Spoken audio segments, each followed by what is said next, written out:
चाहेंगे आपकी बहू घर के बाहर खड़ी है और घर का लॉक लग रहा हो? हम तो थाने में कह देंगे, थाने में कहेंगे सर।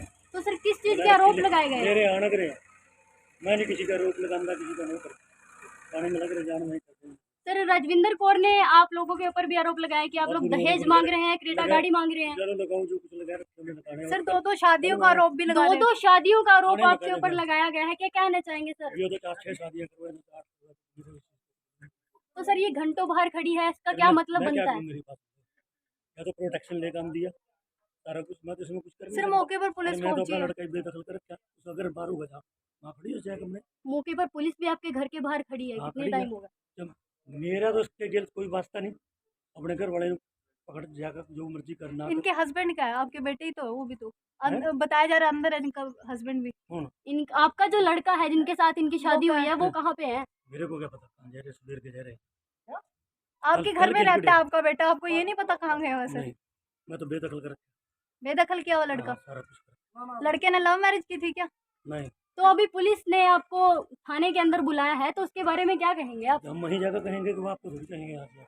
तो चलिए वो यहाँ ब्याह रखी है लड़की, तो माँ लोग बेटी से पूछा भाई आपको बाहर इनका डिस्प्यूट है कोई, वो इलीगेशन लगा रहे हैं, ये कुछ इलीगेशन लगा रही है।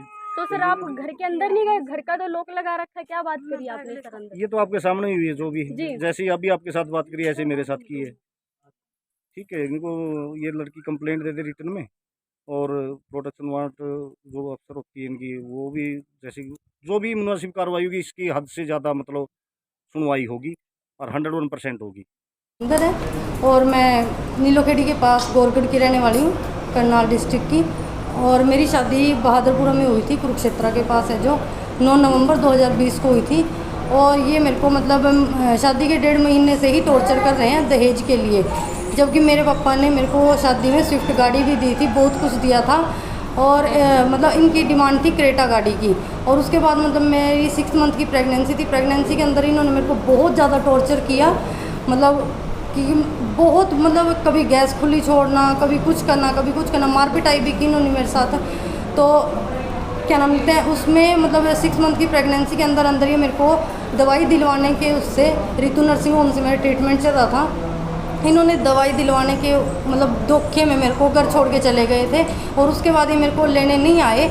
और मतलब बेबी होने के बाद भी इनको कॉल किया, एडमिट होने पे भी किया, ये नहीं आए वहाँ पे। और उसके बाद मतलब जब इनको बोला कि मतलब भाई आप कब लेने आ रहे हो, तो ये साफ ही मुकर गए। उसके बाद पंचायतें भी हुई, पंचायतों में भी मतलब ये नहीं मानने। और इनकी एक ही डिमांड थी कि मतलब लड़का है जो मेरे हस्बैंड है भूपेंद्र सिंह, वो बाहर जाने के लिए बोल रहे थे कि अपने बाप से 10 लाख रुपए लेके आ, भाई मैं बाहर जाऊंगा और किसी दूसरी लड़की के साथ शादी करके बाहर जाऊंगा, तू यहाँ रही हो और मैं किसी और लड़की के साथ शादी करके जाऊंगा। अगर अब मैं 10 मंथ के बाद यहाँ आई हूँ अपने बच्चे को लेके, तो आज मैं आई अंदर एंट्री, मतलब जैसे ही मैंने की तो इन्होंने मेरे बैग फेंक दिए बाहर, धक्के मार के बाहर निकाल के, और मतलब कुंडा बंद कर लिया। तो उसके बाद इन्होंने पुलिस को बुलाया मैंने, तो इन्होंने पुलिस के साथ भी बहुत बदतमीजी की, मीडिया वालों के साथ भी बहुत बदतमीजी से बात की। तो मैं अभी यहाँ पुलिस प्रोटेक्शन में अपना मतलब वो दे के जा रही हूँ FIR।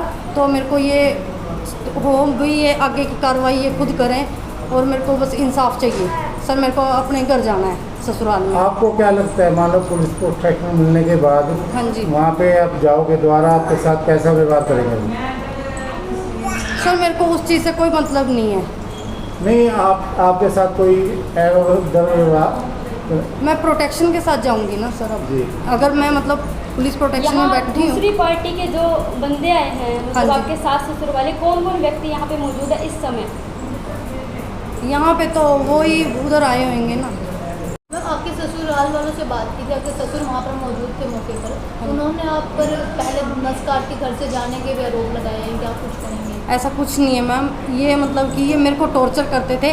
मेरी सास बोलती थी कि या तो सल्फा खा के तू मर जा, नहीं मैं मर जाऊंगी। और मेरी सास ने पहले ये 3 चांस कर चुकी है, वो अपने ही साथ, जो मतलब मेरे परिवार वाले, मतलब ससुराल के जो परिवार वाले हैं उस साइड से, उनके साथ लड़ाई करके ये यही काम करती थी। इनका यही मैटर है मैम। मेरे जो ससुर के पिताजी थे उनकी भी 2 शादी हुई थी, मतलब जो हमारे ताऊ जी लगते थे उनकी भी 2 शादी हुई थी। उनकी एक बेटी है जो इधर उधर बेचारी, मतलब जब बाप नहीं माँ नहीं तो वो ऐसे ही रुलेंगे। और उसके बाद मेरे ससुर की भी 2 शादी हुई। अब ये बोलते हैं कि इसकी भी 2 शादियाँ ही होंगी। आपके ससुराल वालों का कहना है कि आपके पति घर से बेदखल कर दिए गए, इसमें कितनी सच्चाई है? आपको कुछ पता है इसके बारे में? ऐसा कुछ नहीं है मैम। झूठ बोला जा रहा है। अगर बेदखल किए होते तो परसों वुमेन शेल में क्यों आए थे साथ में, और पंचायतों में क्यों आते थे? अगर बेदखल थे तो वो तो मतलब प्लानिंग के साथ चल रहे हैं। वो मतलब अपने बेटे को बेदखल कर सकते हैं, अगले वंश को बेदखल नहीं कर सकते। उनका पोता है। उन्होंने नाजायज ठहराया बच्चे को। डीएनए करवाओ ना, बोला गया जब पंचायत में डीएनए की बात, तो क्यों नहीं करवाया? आया है बच्चा, करवाओ डीएनए। आपके ससुर बोलते हैं कि आप गलत हो। प्रूफ दो ना। जब खुद गलत होएगा, आपने खुद देखा होगा, मीडिया वालों ने देखा, पुलिस वालों ने देखा, उनके साथ पड़ोस का गांव का एक भी आदमी साथ नहीं है, उनके गांव का सरपंच खुद उनके साथ नहीं है, तो गलत गांव वाले नहीं है, वो एक घर सही नहीं है। तो आप अपने घर से अकेले रहने के लिए आए थे? हाँ जी। तो आपके साथ कोई घर का क्यों नहीं आया? नहीं, मैं टैक्सी में आई थी सर।